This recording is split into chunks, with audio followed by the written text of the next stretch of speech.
big 1-2 here on 365 Sports. Paul Catalina alongside JD Piquel. We're brought to you, of course, by Shorty's Pizza Shack. Look, game day locations in Waco can't get much better than Shorty's Pizza Shack. Great deals by the slice or whole pies, fantastic wings with the Sikkim sauce, and $4 Boone's Farm on Saturdays. If you're not there, you're literally doing game day the wrong way. Exactly. Like, you're actually making a sin against a game day iconic tradition. You've already ruined it from the beginning. You're already down. You're already done. A couple touchdowns. So if you're coming in, look, if you're an Iowa State fan watching the show, coming into Waco, Shorty's Pizza Shack, can't go wrong there for game day, for the night before game day, whenever you're here, Shorty's Pizza Shack. All right, JD, great week in the Big 12 this week. Really interesting things went on. Some good things, some bad things, some bad things for. Let's first talk about the team going out. One of the teams going out of the Big 12 in Texas.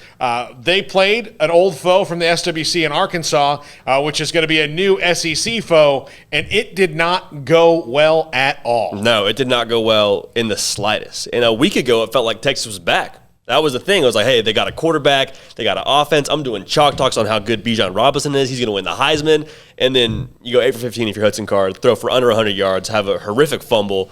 You look borderline useless offensively on the offensive line. Like, there were so many things about this game where you juxtapose it with the game a week ago against Louisiana, and you're like, is this the same team? The same team? Is this the same coach? They got the same players? I mean, Bijan Robinson, you need more production from him. I think he had like 69 yards rushing. Hudson Card had less than that passing. They made a switch, which was interesting. I don't know how good you feel if you're Casey Thompson now. You're like, okay, well, they just pulled Hudson Card after a great game, and he has a bad 3 quarters, and he's pulled. So it makes me feel like, okay, they must have not been in love with Hudson Card from the jump, but I mean, there's a lot of things to not like about Texas right now. JD, I told you this last week when we were talking about it. I don't think that the Texas quarterback for next year is on the roster right now. I think that's probably – this looks like one of those transfer portal situations, and that's something that Texas never used to have to do is get into the transfer portal. They put things into the transfer portal. They didn't really grab things out of it. That's because that's not what they were, you know. Yeah. So, but I do think that that's going to be where they look, or it maybe is a freshman or something like that, or JUCO signee or something like that. They used to never have to do that, but – I don't think Steve Sarkisian is comfortable with either of these guys completely. That's why he can so quickly pull the trigger like that, because, again, he's not really all that enthralled with what they can do overall.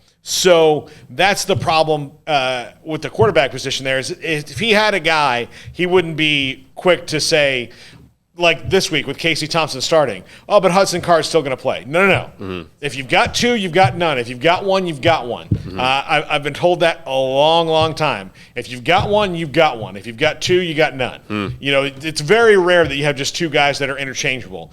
One person's usually better than the other, and you play the better one. Even if the other guy has potential, the better one's going to play. That's the great thing about sports is it's a meritocracy. So, you know, there's only one currency, and that's winning. So nobody does anything that's going to be counterproductive to winning for any kind of, you know, that's any kind of successful. So if there's no personality conflicts, there's none of that. It's like, are you the best person to help this team win? If you are, well, Steve Sarkisian can't make that decision because neither of those guys have shown him that they are. And he just has to play with the hand he's dealt right now. Yeah, and if you look at, I mean, I think about, okay, what does this really mean for Texas long term? Like, is Casey Thompson going to come in and just change their whole season? Unless they know something that we don't, probably not. He would have won the job outright if he was really like that guy, right? And so I'm thinking it doesn't matter who they have at quarterback if they can't protect him. And we saw that multiple times in this game. I mean, the Texas offensive line, they have 4 guys back, 4 guys that have played a good amount of football on the offensive line, and he just couldn't do anything against the Arkansas defensive line. So whether it's Casey Thompson, whether it's Hudson Card, both sort of dual threats in their own right, kind of different flavors of dual threat, with Casey Thompson kind of being that more power runner and Hudson Card's kind of the elusive, make you miss guy in space. If they can't protect him up front, it's not going to matter who's throwing the ball for them. Yeah, and maybe that's part of it, is he's who can work the best with the offensive line at the given moment because they've got issues there. Another team that has surprising amount of issues that, and look, Iowa's a good team, but I don't think Iowa State expected to lose that game that way, and Iowa's going to physically maul a lot of people this year. That's what Kirk Ferentz has built for a long time, is they're going to be good on both sides of the ball up front. They're going to be, you know, hardcore, run the ball down your throat, good tacklers, you know, that kind of stuff. They don't have, you know, this litany of Alabama-like playmakers in Iowa, but they've got good, strong, just corn-fed, angry dudes along both fronts. And Iowa State met that the other day, and Brock Purdy, shockingly enough, had to get pulled from that game.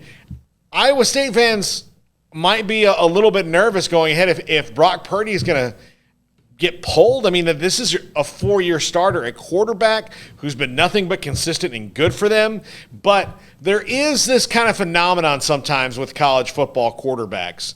And maybe it happens in other positions. Quarterback's just more noticeable. But I've seen it happen at Texas A&M a couple times. They hit their senior year, and that's all that they had to give. And they've peaked, and that's it. I don't think Brock Purdy has a big NFL future. I don't think he's that kind of guy. And he might have hit that peak. I think that would be concerning to Iowa State because they weren't good on offense against Northern Iowa. They weren't good on offense again last week, and they have weapons. I mean, Kohler, Brees Hall. I mean, they've got weapons, and Brock Purdy not really shaking up the universe just yet.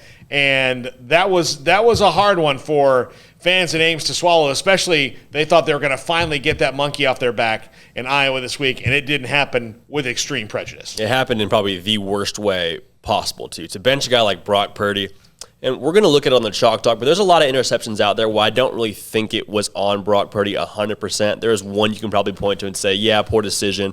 One was a tip pass. One hit his receiver in the hands. That was an interception. So, yeah, the stat sheet says 3 interceptions. If I'm Matt Campbell, though, why are you benching Brock Purdy? You're telling me you really have a better chance to get back into this game without Brock Purdy than you do with him? That was kind of a head-scratcher to me. But I really think Iowa exposed Iowa State in a lot of ways. And the message after that game to me was, okay, you take away the running game, take away Brees Hall, who had, I think it was like 16 carries for somewhere in the range of 70 yards. They don't have a lot else to offer on offense because they build so much off of that running game. So Kolar, Allen, both great presences over the middle. I think they need someone, maybe they need more from Tariq Milton, or they need somebody else who can be a burner for them on the outside that's going to be that home run threat. Because when you take away their horses up front, like Iowa did, Iowa really bullied them offensively. They're not able to ask Brock Purdy to be that dude to just put the team on his back and make it happen. He's a phenomenal player, but I think we talked about it in previous episodes. There is so much expected of Iowa State before the season started. And now they are on this pedestal and under this spotlight, under this microscope, to where we're looking at them saying, Brock Purdy, you're very good for what they ask you to do, but in the grand scheme of being an elite college football quarterback, I have a harder time buying into that. So, I mean, there's a lot ahead of Iowa State. I think there's probably 1 or 2 more losses left on their schedule. Oklahoma's going to be tough. TCU's going to be tough. I'm not so sure Baylor won't be tough with all they have defensively if they could take away the run. So a lot to be desired still of Iowa State. And Brock Purdy will still be the guy for them going forward, but I don't like his benching. I wasn't a fan of that. No, and look, there's another thing I want to get to. There's some nice wins in the Big 12 this week, but TCU over Cal was a good win. TCU fought back in that one, but there are a couple games here that are wins, but they're a little bit head scratching and that you should be concerned. Texas Tech only wins by 6 over Stephen F. Austin. Needs all 4 quarters to do that. Kansas State needed all 4 quarters to beat Southern Illinois after they had a really good win over Stanford, who just got USC's coach fired this week. We're the last straw on the back.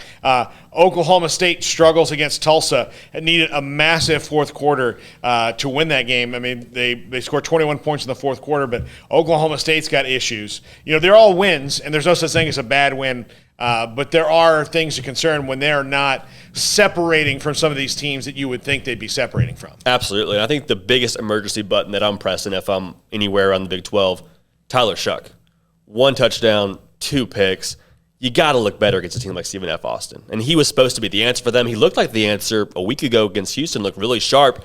And so for him to come out and have such a lackluster performance, my heart's beating really fast if I'm Matt Wells right now, because that's the guy that your job depends on. I mean, you brought this guy in really to save your job because you need a great quarterback play, you need great offensive play, and for Tyler Shuck to kind of swing and miss in this game, 12 for 22, you got to be more efficient, you got to be more effective against a team like Stephen F. Austin. Yeah. Kansas State did. I mean, Skylar Thompson got hurt early in that game, and it took Will Howard a second. But Chris Kleiman keeps talking about how he's confident in Will Howard, and we'll see. Will Howard got thrown into the fire as a true freshman last year, in a COVID year and all those things. So maybe if he has those starter reps, he'll be better throughout the in the weeks ahead. But that was a little bit concerning that Southern Illinois was that close.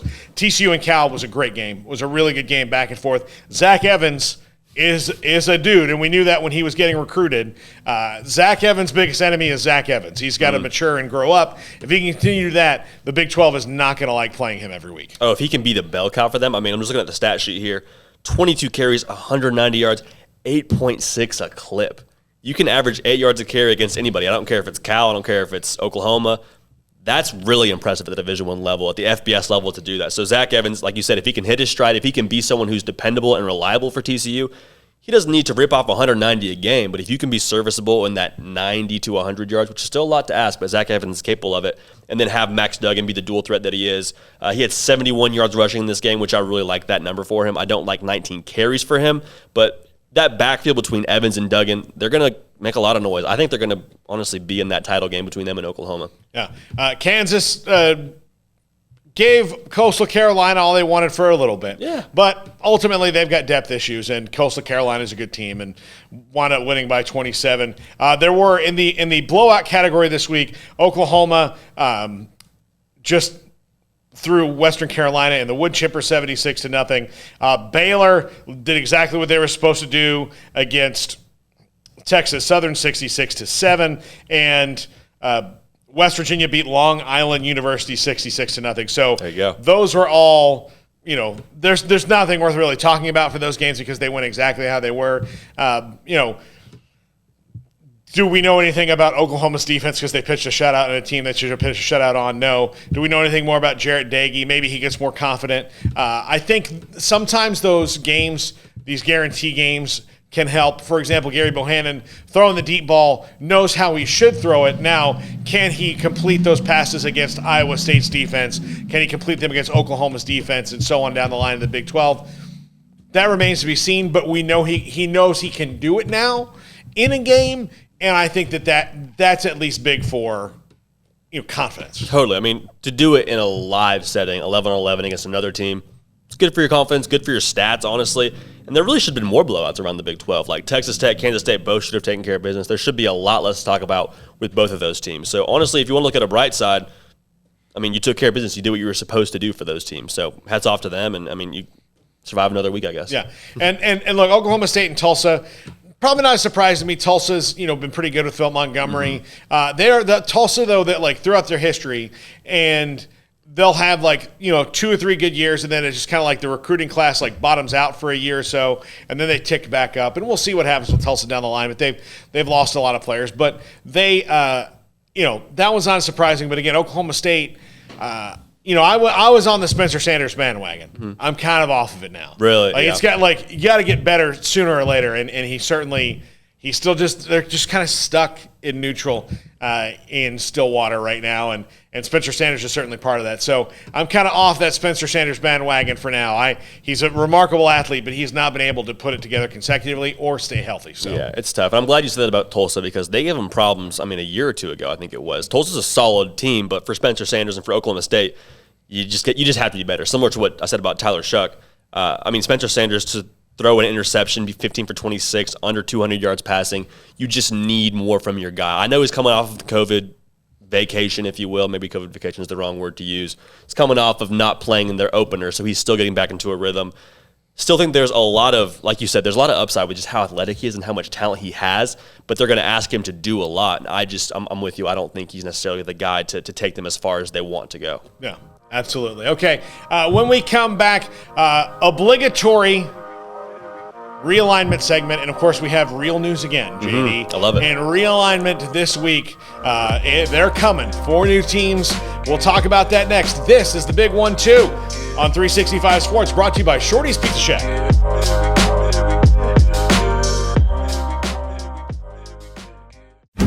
Shorty's Pizza Shack at 12th and Bagby is a homegrown, family-owned and operated must-visit pizza place in Waco. Fantastic pizza by the slice or get the whole pie to share. Great happy hour specials every single day, and it's not just pizza. Great wings. You have to try the Sikkim sauce, chili cheese fries, pizza pillows, and more. Dine in for a great hangout or carry-out. Order online at shortyspizzashack.com or do yourself a favor and bring your crew to the restaurant at 12th and Bagby. Shorty's Pizza Shack. Tell them Paul sent you by.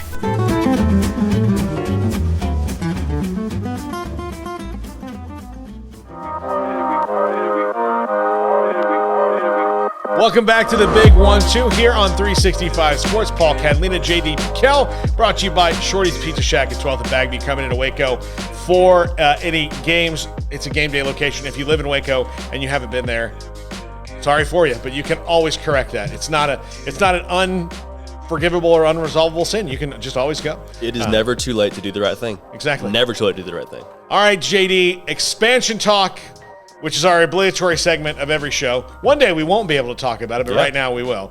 But 14, and maybe even next week, because I don't know if it's going to happen between now and next week that's going to change any of the news. But there are 4 new teams coming in officially. We talked about it last week. We knew this was going to happen, but it's official now. Houston, UCF, BYU, and Cincinnati coming in all in 2023. A lot of details still to be worked out, like the money, but I'll tell you from things we're hearing here at 365 Sports, it looks like the money's not going to drop off too terribly much, which is really good. And maybe, just maybe, ESPN might be the television partner, because this is not a bad league anymore. I mean, it's not the SEC, but nobody is, you know, and this has got fertile recruiting markets: Houston, Orlando, Cincinnati, and Ohio. I mean, Utah's not a fertile recruiting market as far as high school football goes, but BYU recruits nationally because of who they are and what their mission statement is. So this is, I think this is great for the Big 12. It's really good. Now, always things can be in flux and change, but there is some, they're solidified going forward. So your thoughts on the 4 teams that are coming in officially now, and in 2023, what the league's going to look like? I'm really excited for who they got, because you and I talked a lot about we didn't want to have a merger to where it watered down the league from a competition standpoint, or from even, like, honestly, not to be stuck up, but from a brand standpoint. And I think they hit it out of the park. I'm with you. I would have liked Memphis. We talked about that a week ago. But in regards to what this league will look like, there was a lot of conversations about, you still consider the Big 12 a Power 5 conference, and are they still this, that, and the other? And I don't think that's unwarranted. I think in the long term, though, that will be a very ridiculous conversation to have, because all 4 of these schools will benefit immensely from joining the Big 12, in the sense that they will get a lot better in 3 to 4 years with the firepower of being a Big 12 school. Like BYU, they were probably getting their guys already for the most part. I don't know how high their ceiling is being a Big 12 school. They probably were. I mean, they were essentially a Power 5 institution in a lot of ways by how they ran things. But UCF, I mean, to walk into a living room now and be able to compete even more so with Florida, Florida State, Miami, like, that is huge for their recruiting. That's going to be enormous. Then Cincinnati, again, kind of in that Power 5 vein already, but now to be officially a Power 5 school and to be able to recruit and probably go head-to-head with a lot of the other schools that are in the Big 10. I mean, I don't know if I'm getting ahead of myself there, but I think just as a whole, there is more – what's the right word? There's more juice to this. And we talk about the stock metaphor. Yeah. You put all the money into these stocks now, and they're going to, in my opinion, grow pretty well. Yeah. I think with Cincinnati, one of the cool things to see about them will be they're not going to take – Ohio State's going to take the top 5 players in Ohio every year. Right. And Ohio State recruits nationally. I mean, their quarterbacks from California, they're – best 2 wide receivers from Texas. They're running, I think, one of their running backs from Texas. I mean, they're not, J.K. Dobbins was there. He's from Texas. Right. So they recruit nationally. Ohio State does. That's what they do. But they will get the top players in Ohio that they want. So the bad dudes from Ohio, they're going to get. What Cincinnati can do now, though, being as good as they are already, is can they keep Michigan State out of there? Yep. Can they keep Indiana, Purdue? Can they keep those teams out of Ohio a little bit more? Yes, they can. That's going to be big for them. I think because they're already good, they'll be able to turn that recruiting up a notch pretty quickly, especially if they keep Luke Fickell. A little worried about Luke Fickell staying right now, considering that Mike Bone, the AD at USC, was the AD at Cincinnati, and the guy who hired Luke Fickell. So clearly they have a past relationship. But he's an Ohio guy. His wife's an Ohio lady. They like living in Ohio. He can be there. This can be his program. USC, it's going to be a long time before they ever say Luke Fickell's USC program. It's USC's program. But Cincinnati's clearly his program. There's a lot to build around there. With UCF, they've been saying they're Power 5 ready for years now. Yeah. And winning bowl games like they did, blowing out Baylor in the Fiesta Bowl. They performed when they've had to on the big stage, and I think it should. They've got commitments. They just built a new stadium a few years ago. The alumni base, the money they're pumping in the athletic department, Power 5 money. And for people who are concerned about the Big 12 not remaining a Power 5, 5. They are a Power 5 school. They meet all the requirements, or Power 5 conference, I'm sorry. They meet all the requirements. They haven't dropped below 10 teams. Like, the contracts are there. They're a Power 5. That's what they are. Now, granted, nothing is forever in college football, as we've seen the last 2 months. I think Houston helps the Big 12 in that it kind of solidifies it, the Texas base. You've got 4 schools in Texas, after you'd lost one. It's in a big city. I don't know, like, it helps you stay in that recruiting market. Not so much for the kids staying in Houston, but like it gets you into Houston. It keeps you in Houston a little bit better. Even though Texas A&M, and Oklahoma, LSU can go into Houston and get who they want. Still, that was going to happen whether they were in the conference with you or not. Right. But for Houston, I think it's good. It keeps a good little voting block in Texas, and BYU. Like I've said, I just think financially it's a no-brainer to bring in. A national brand like that. I mean, that's what they are. I mean, they're the only, name another Mormon school. You can't. I can name, and Notre Dame is the Catholic school, but I can name 50 other Catholic schools. I can't name another. I'm sure there are other ones, but I can't name another one. And with Notre Dame, the reason that Notre Dame has their own TV contract is because of so many Catholics grew up watching and rooting for Notre Dame. Like, they are on in TVs in all 50 states. Yeah. Bottom line. The same thing can be said about BYU. Now, that's probably true for Alabama as well, but there's not many schools. Like, I don't know if it's true for Clemson. I don't know if it's true for Florida or, it probably is, but I can tell you with certainty that when Notre Dame is on, TVs in all 50 states are on, and when BYU is on, the same thing happens because there's a little something extra added to the fandom there. So I think it's great for the league, and I'm super excited to see it, and I can't wait to maybe go to see some of these places. I've been by the new UCF stadium. I've of course been to Houston Stadium, but I've not. I've never been to Cincinnati. There's a chili discussion that we have to have there with whatever the hell that is that they call chili, but I've been to Utah, but I haven't been to Provo, so it'll be exciting. Well, we're going to get into that. I'm excited to kind of jump into that level of Big 12 country, that geography of Big 12 country. But I wanted to ask you this. Who do you think is, not in the most trouble, but what is like the least optimal fit when it comes to like competition? Because for me, I'm like, Houston is a good fit, like obviously geographically, but when it comes to recruiting, you now have to go head-to-head with TCU, Baylor, Texas Tech. And, Texas and Oklahoma and A&M are all going to probably get their guys in Texas. Like, that's probably going to be the reality.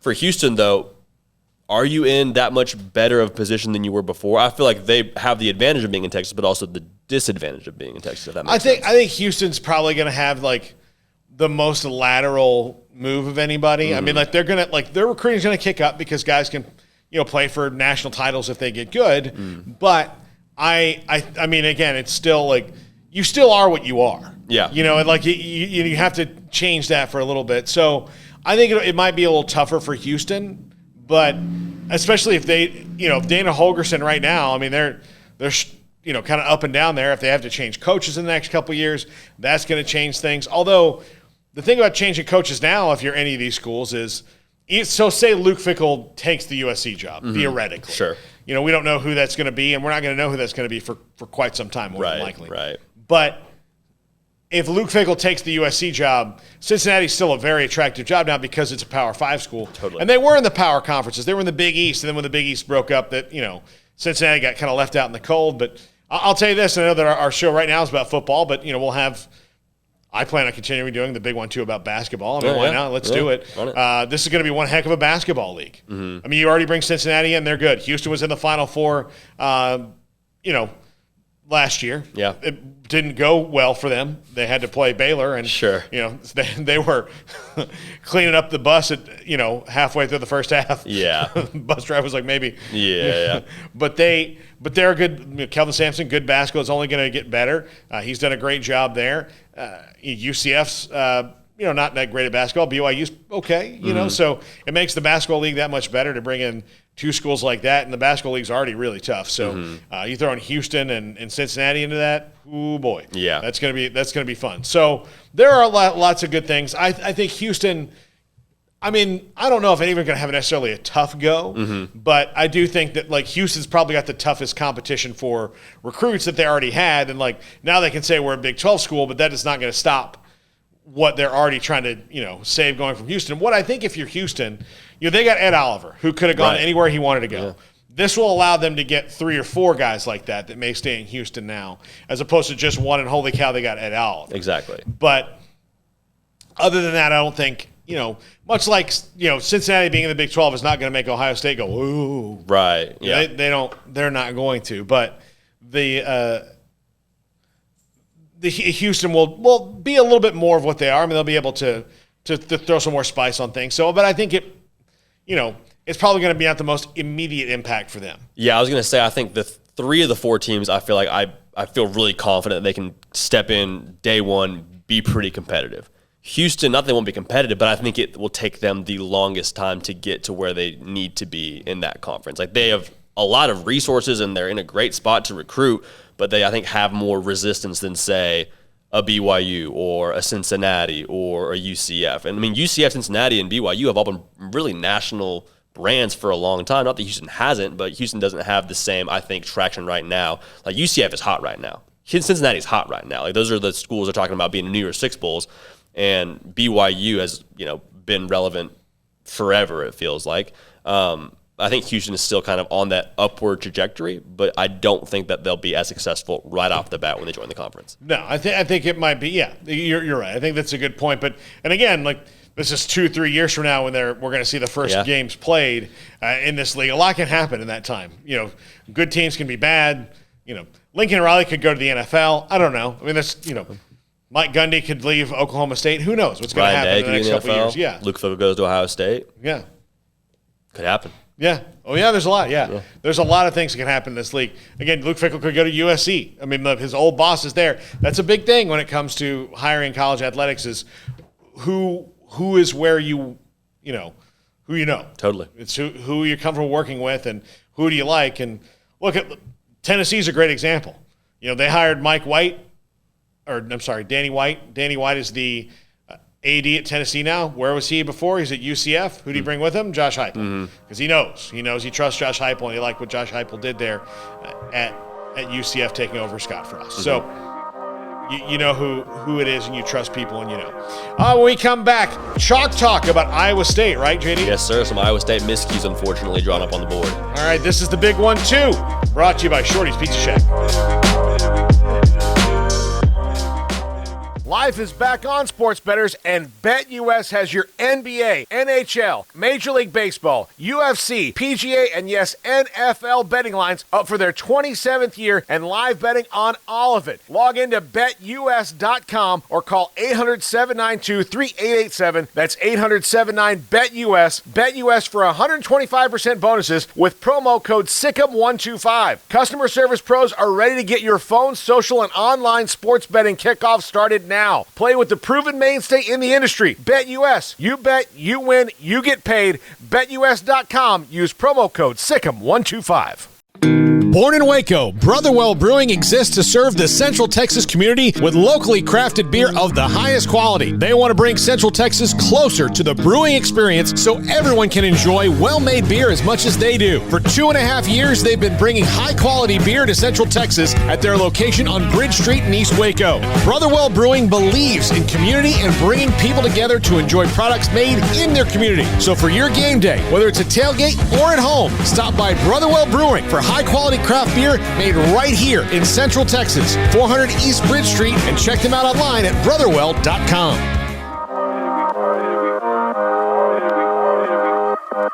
Welcome back into the big one, too, here on 365 Sports. I'm Paul Catalina alongside JD Piquel. We're brought to you by Shorty's Pizza Shack at 12th and Bagby. Check out shortyspizzashack.com. It is time for Chalk Talk. We're going to talk Iowa State and their bad weekend. JD, is a sad day in Ames. Now, a lot of that's Iowa's defense. Like, this may not just be Brock Purdy messing up. The Iowa's defense is really good. They manhandled manhandled Indiana, two defensive touchdowns in that game. And this week for Iowa wasn't much different. Iowa State got all they wanted from the Hawkeyes. Yeah, it was a bad Ames day. And Iowa State's not going to see another defense like Iowa probably the rest of the way. Maybe TCU will be aggressive, but physically in this front seven, they will not see anybody like them the rest of the way. So that's the good news for Iowa State. The bad news if you're an Iowa State fan, there's a lot of plays in this that I think were very avoidable. And the fact you benched Brock Purdy, don't know if that was 100% warranted. 3 picks, 138 yards passing, under 100 yards rushing for Iowa State. So they just had a myriad of miscues. We're going to break all of them down. So one of the biggest miscues, obviously on the day we mentioned it, turnovers. Brock Purdy had 3 interceptions. I really think one of them was on him specifically. We're going to check it out right here. So across the board, we got man. Right here, look at his depth, eyes, leverage. They call it Dell. So his depth, he's about a yard from this receiver. His leverage, he's looking inside. He's squared up, so he's looking right at the receiver right here. And so Brock Purdy knows pre-snap, okay, I probably have man right here. This safety playing at about, we'll call it 7 yards. So he's probably locked in right here. We have a post behind him. Brock Purdy right now was thinking, okay, I might have a deep shot. If I got man right here, the safety's playing shallow, I'm going to take a peek. What he doesn't think about is he has 2 other options. We got Chase Allen coming on the crosser over here, right over the middle. Got a clear out little underneath. We call it a shallow cross right there. So he has 3 pretty decent options. One of them should be open, puts this guy in a bind. He can't cover deep, and he can't cover underneath. He's got to make a choice. So that's where he probably should have gone with the football. We'll unpack that right now. Good play action. One of the few times they blocked for Brock Purdy all day. Looking deep right here. So let's take a look. My man drops back here. He's open right now. That's fine. Like Brock Purdy, that's a positive play. A lot of the interceptions we unpack on Chalk Talk are forced, greedy quarterbacks. And so nothing wrong with Brock Purdy trying to make a play, but in this scenario, you got to put more on it. You got to throw it earlier and you got to put more on it. He leaves it up for a 50-50 ball between him and his receiver. Probably an ill-advised throw. He's running stride for stride with him. Just high points it. And so to be fair to Brock Purdy right there, your receiver's got to make a play. Like, you got to give your receiver a chance to make a play, but in a 50-50 jump ball scenario, I want my guy to go up and battle for that football. All things considered, compared to the other 3 interceptions, I'm probably putting this one on Brock Purdy the most because you had a wide open receiver underneath for an easy first down. Crucial to the ebb and flow of this game. Never good when you see your other defense celebrating. Also, a lot of weird camera angles for this Chalk Talk.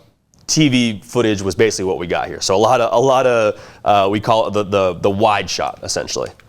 Right here, pass gets tipped. Not a lot you can do if you're Brock Purdy. Maybe you get out of the pocket and deliver this football. But for Brock Purdy, you got to get some help from my man right here because he ate his lunch all day long. And that was something we saw a lot this game. The Iowa State offensive line just could not bring anything to combat what Iowa was trying to do on the defensive line. So this is just a tough play that gets pinned on Brock Purdy, but we'll see it. Got to stop right on the outside here. He's going to run this right over here in this angle, in this setting. This linebacker's coming out. So it might not be a great throw to begin with, but if he puts it in the right spot, here's a chance. And you got to do something if you're this right tackle here. You got to do something. You got to knock this defensive lineman down, cut him, wash him out, because you know the passing lane's right there. Also, if you're Brock Purdy, I'm looking at this right here. If he's going to run upfield like that, make him pay. Brock Purdy's a fairly mobile quarterback. You need to do other things than just throw it into the traffic. So maybe I'm being hard on Brock Purdy there. Again, I don't think this is totally his fault, but still goes down as an interception for number 15. So we'll see it all the way through. Pass gets tipped up in the air. My man's got a second pick of the day. Also, somebody make a tackle. Good land. That's bad. That's not good to have on film. It's not fun to watch the next day, Paul. No, that was bad. And what's weird is this is not Brock Purdy's MO necessarily. No. I mean, he's had some games where he's turned the ball over, sure, but he's been steady Eddie there. That's the thing about Brock Purdy is he's the second best quarterback in Iowa State history. Yeah. And Seneca Wallace will be number 1, will always be number 1 to them. But you've got their second best guy you've ever had there. No offense to Dave Archer as well either, but still, that's not expected of him. He needed to come up big in this game. If I'm an Iowa State fan, I'm concerned about, okay, you've got to beat Oklahoma, who now, after this week, has to be the only team you think has a chance to really win this league. Mm-hmm. And you had a shot to knock him off, and you still do, but this game makes it really concerning, especially because of things like this. No, it was high stakes. College game day was there. They were doing the whole college Ames Day thing. Like, that was fun.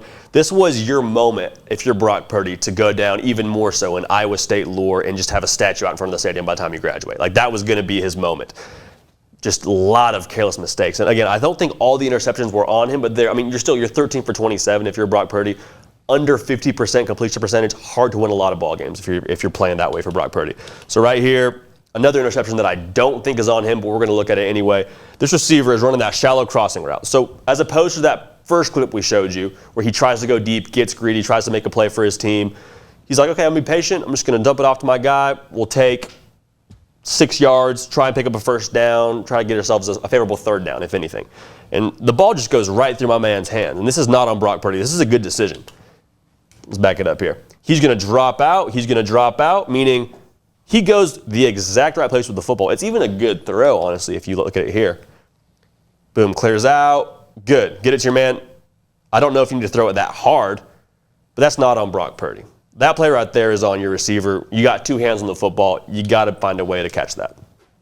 Yeah, you do. That one's absolutely not his fault. Mm-hmm. But you can't credit receivers with interceptions. Right. They should. Maybe they should after a play like that, but very, very tough. So turnovers, sticking with that theme, Breece Hall, again, a guy they depend on, a guy who's supposed to come up big in this game for you. He had like 69, 70 yards rushing.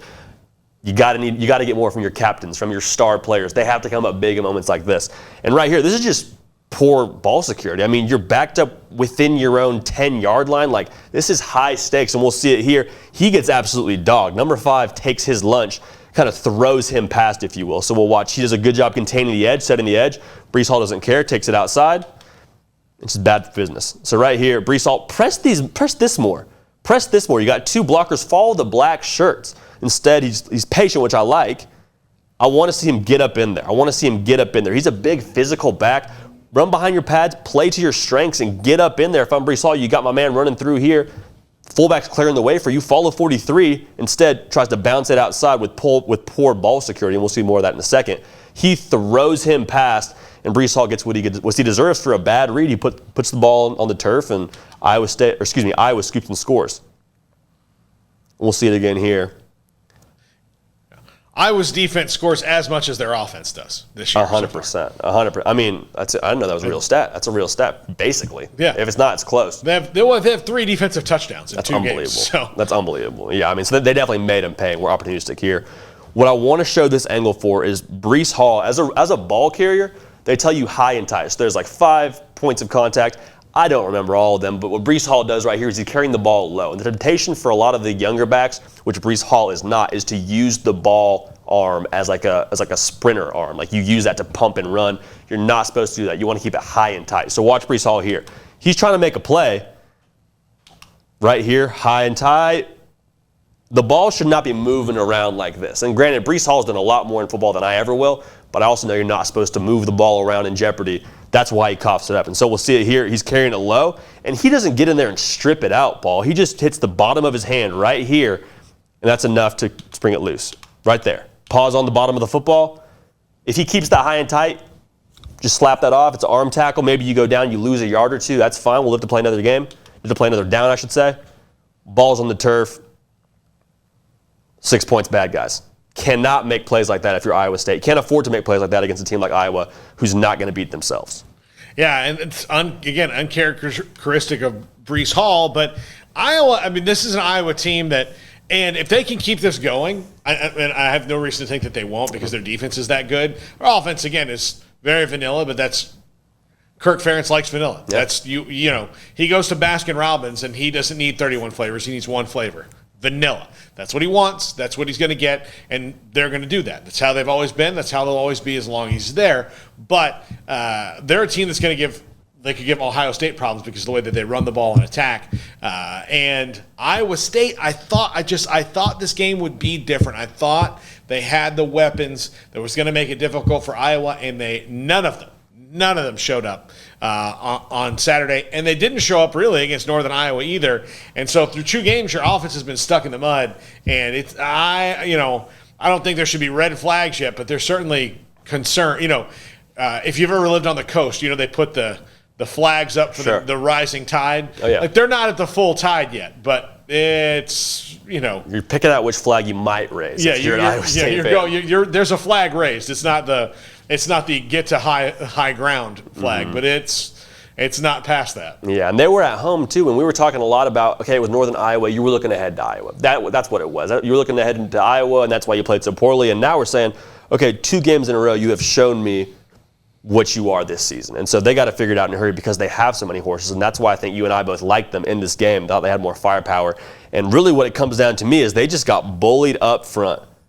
The starting 5 did nothing to help Brock Purdy. And granted, this is a good group right here for Iowa. Like you said, they are mean, they are nasty, they are physical, and they just took Iowa State to the woodshed. And poor Brock Purdy, why his decision-making may have been poor, is he was probably seeing ghosts half the time because of plays like this. Right here, as a left tackle in this scenario, you have everything upfield, meaning nothing should get inside of you. You have help inside. You make sure you don't step too far outside, too far outside to where someone can beat you underneath. That is your responsibility. If you get beat, you get beat outside. My man is like a swinging gate right here. He must be so nervous about him. He must just feel like he is a stud on tape because he was kick-stepping like a horse. So we'll see it right here. He's out. That is a whole lot of space. Also, Breece Hall, you're supposed to check for the linebacker, my guy. Why are you not checking for my linebacker? Brock Purdy's out here running for his life. He's a good, not great quarterback. Again, we talked about that, but you still got to block for him. So watch. He beats him inside like a drum. He checks on this linebacker and just gets out on his merry way to try and be a pass option. Brock Purdy's getting the ball knocked down. So they don't get home for a sack there. Watch it again. They don't get home for a sack, but still enough to disrupt the pass. Breece Hall, you're worried about him. You're worried about him. You're worried about him. You're supposed to be able to just make the play go. That's what they always say as a running back. Hey, just get us started. If your guy doesn't come, that's fine. Get the play started for us. And Breece Hall does not do that here. We're getting beat out here. He's getting out. That's not Breece Hall, it's the other back, but still. Gotta give Brock Purdy a chance. Same scenario here. They're not even bringing anything really super special here. He's going to be a spy. He's coming in hot. I mean, they're bullying them with 4 rushers, Paul. You can't get beat with 4 if you're Iowa State and have a chance to be successful. So look, we're just bringing 4. He stunts out, which is, again, a little tricky, but really all he's doing right here is dropping back to spy. So they're really just bringing 3. And then he happens to have Brock Purdy in his lap. He beats him. Like, look at just the body language, the posture of all of the Iowa State offensive linemen. He's back on his heels. He's getting back on his heels. They're double teaming, so thank goodness they're not on their heels. But my goodness, help my guy Brock Purdy out. He just spins out of that. That's Brock Purdy pulling turf out of his face mask. So the last clip here, we talked about it before. Don't get beat inside, right? Well, he doesn't get beat inside at all. He gets beat hard to the outside, so hard, in fact, that he gets called for a block in the back or a hold or whatever it was. Basically, he did something illegal to block for Brock Purdy, which thank goodness somebody had an edge that day to try and block for Brock Purdy. But this was about the highest effort play we saw out of the offensive line. Doesn't kick step nearly quick enough. Gets beat outside. Brock Purdy, again, pulling out of his face mask. It's not an incredible move either. He's getting off that block with speed. That's a hold there. You can't do that. Still, relentless effort. My favorite here is 13, jumping over the pile. I mean, it felt like Iowa just had more effort all day long than Iowa State. There was a higher motor that Iowa was playing with. Look at 13. He's coming off the edge over here. He ends up getting into this play. He's battling. He gets off, up and over, chasing. They got 3, 4, 5 guys getting Brock Purdy's grill, making him throw it away. Really would have been a sack if you don't get a holding call. They declined that, obviously. But, I mean, so many things to not be excited about if you're Iowa State. It's as good as a sack if it's 3rd and 8 and it's 4th and 8. So, same thing, same result. Don't get in the – sometimes it's not about getting them down. It's just about getting the ball out of his hand to a bad spot. And Iowa State's got to get that offense going. They have got to get it going. And they come to Baylor in a couple weeks. That's a good defense. Probably not many fans aren't as scared of Baylor, but Baylor gave them a charge last year and was leading that game until Squirrel Williams went out. So, Iowa State, they need to absolutely get their head out of their you-know-whats on offense. And defense, their defense looks like their defense. Defense is solid. Defense looks like their defense. They can but they do not look like themselves at all. And this week for Iowa State, I'm trying to find that. Forgive me, our viewers, for that. Iowa State is at UNLV, so could be a get-right game. Yeah. But you would have thought Northern Iowa was a get-right game, and it wasn't. So if they don't put up points against UNLV, then you can probably sound the full alarm before they come and play a good defense in Baylor that's not going to give them a lot of points this year. Now, I don't know if they're going to score a lot of points, Baylor, but they're not going to give them a lot. So you've got one more non-conference game to get right before you jump into the Big 12, and you already saw what happened when they played a top 10 team that was straight up and down better than them in all aspects of the game. They lost, and it could be a season of disappointment for Matt Campbell and Iowa State, especially considering that you're an Iowa State fan. You got to listen to Matt Campbell coaching rumors every second of every day. Yeah, I mean, he's going to be in the USC conversation for sure. Not saying he's going to take the job, obviously, but I guarantee he will be a name in the rumor mill you hear, whether it's USC or somewhere else at the end of the year. They're not going to play another front seven like Iowa, but there's a lot of good front sevens in the Big 12, Paul. I mean, starting out with Baylor, that's going to be a tough task with a fast group like that. There's a lot of problems you have at Iowa State that are bigger than just this Iowa game and what you put on tape. Absolutely. All right, that's going to do it for us. This is the big one, too. Thanks to Jack McKenzie and Armstrong Sims for producing. And, of course, thanks to Shorty's Pizza Shack. Go to shortyspizzashack.com. And if you're here in Waco for game day, stop by. You'll thank me later. Sick'em sauce on the wings. Sick'em sauce on the wings. And you can write me an email, thank you. You can send me a cash payment. Whatever you want to do, we'll take money. We'll do, I mean, just a GIF of somebody going like this. That's fine, too. Whatever you want to do, you can do that for us. Thanks for watching here on 365 Sports. Please like and subscribe if you haven't done that yet. It's really easy to do. You just click the little button. It's up here somewhere. Armstrong has it, and Jack haven't made me a graphic to make it look cool when I do this yet. But, like maybe if I do this, you can automatically like and subscribe. I don't know. Just do it. This is 365 Sports and the big one, too. For JD Piquel, I'm Paul Catalina. Have a great week, everybody.